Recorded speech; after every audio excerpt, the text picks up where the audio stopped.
कुलदीप सिंह सेंगर, उन्नाव, उत्तर प्रदेश। उन्नाव बलात्कार मामला, साल 2017।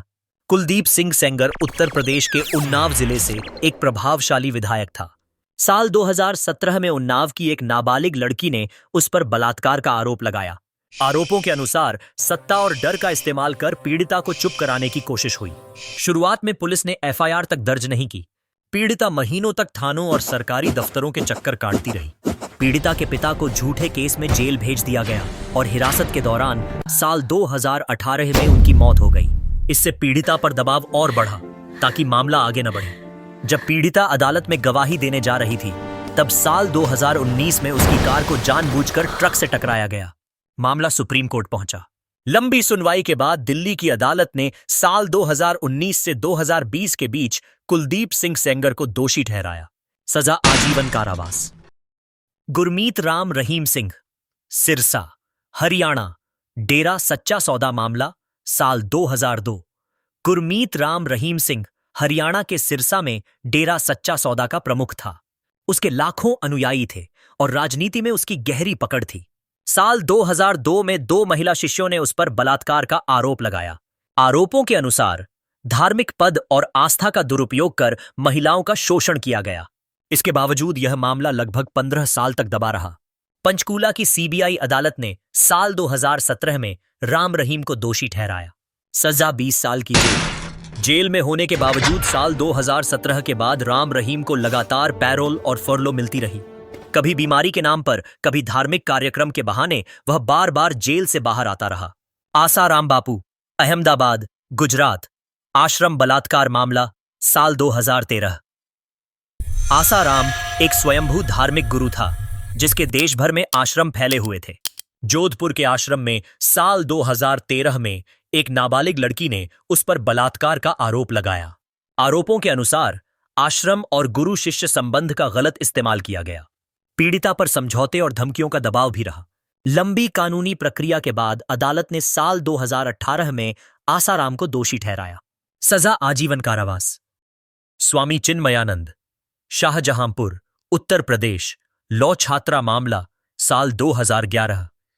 स्वामी चिन्मयानंद, जिसका असली नाम कृष्णपाल सिंह है, पूर्व केंद्रीय गृह राज्य मंत्री था। शाहजहांपुर में साल 2011 में एक लॉ छात्रा ने उस पर यौन शोषण और बलात्कार का आरोप लगाया। आरोपों के अनुसार छात्रा को धार्मिक और शैक्षणिक मार्गदर्शन के बहाने निजी मुलाकातों के लिए बुलाया गया। बाद में डर और दबाव के जरिए उसे चुप रहने के लिए मजबूर किया गया। सबूतों के आधार पर अदालत ने साल 2022 में चिन्मयानंद को दोषी ठहराया। मामला कई सालों तक अदालत में चलता रहा। गवाह पेश किए गए। जांच एजेंसियों ने चार्जशीट दाखिल की। लंबी सुनवाई के बाद साल 2024 में अदालत ने सबूतों की कमी के आधार पर स्वामी चिन्मयानंद को सभी आरोपों से बरी कर दिया। बिल्किस बानो मामला, दाहोद, गुजरात दंगे, साल 2002। गुजरात में दंगे भड़क चुके थे। हर तरफ डर, आगजनी और हिंसा थी। इसी दौरान दाहोद जिले के पास साल 2002 में बिल्किस बानो अपने परिवार के साथ जान बचाकर भाग रही थी। उस समय बिल्किस बानो गर्भवती थी। रास्ते में भीड़ ने उनके परिवार को घेर लिया। इस हमले में बिल्किस बानो के साथ सामूहिक बलात्कार किया गया और उसके परिवार के 14 सदस्यों की निर्मम हत्या कर दी गई। मारे गए लोगों में उसकी मां और उसकी 3 साल की बेटी भी शामिल थी। जांच में सामने आया कि इस अपराध में कुल 11 आरोपी शामिल थे। इन दोषियों के नाम थे जसवंत भाई नाई, गोविंद भाई नाई, शैलेश भट्ट, राधे श्याम शाह, बिपिन चंद्र जोशी, केसर भाई वोहानिया, प्रदीप वोहानिया, बाका भाई वोहानिया, राजू भाई सोनी, नितेश भट्ट और रमेश चंदाना। शुरुआत में मामले को दबाने की कोशिश की गई, लेकिन लंबी कानूनी लड़ाई के बाद जांच स्थानीय पुलिस से हटाकर सीबीआई को सौंपी गई। सीबीआई की विशेष अदालत ने सभी 11 आरोपियों को बलात्कार और हत्या का दोषी ठहराया और आजीवन कारावास की सजा सुनाई। यह फैसला कई सालों की संघर्षपूर्ण कानूनी लड़ाई के बाद आया। इसके बावजूद साल 2022 में सरकारी माफी नीति के तहत इन दोषियों को जेल से रिहा कर दिया गया। इस रिहाई ने पूरे देश में न्याय व्यवस्था, पीड़ितों के अधिकार और सत्ता की जवाबदेही पर गंभीर सवाल खड़े कर दिए। A few moments later.